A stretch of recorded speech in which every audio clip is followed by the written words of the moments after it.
Kim Chiu at Paulo Avellino na unahan pang umamin nina Jericho Rosales at Janine Gutierrez, pag-amin ng dalawa ikinapanatag ng Kim Pao fans.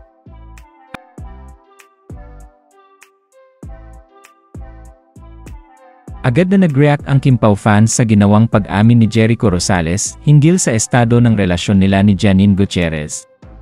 Matapos kasi ang haka-haka na sila ay may relasyon, ay tahasang inamin ng aktor na sila ay nasa dating stage ni Janine Gutierrez. In the dark. It sounds like I wronged you. No! We just want to, ano. We're getting to know each other. Okay. You're dating, you're getting to know each other.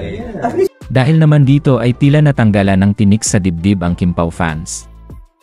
Matatandaan kasi na pilit ginagawa ng istorya ng mga fans nina Janine at Paulo na may relasyon umano ang dalawa.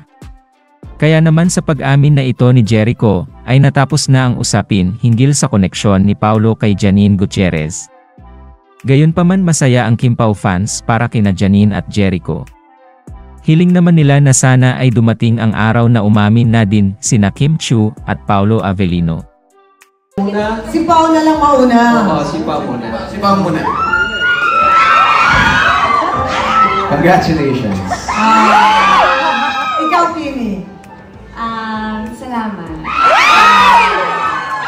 Ba't kilig? Bitin ba kayo doon, madam people? Bitin kayo!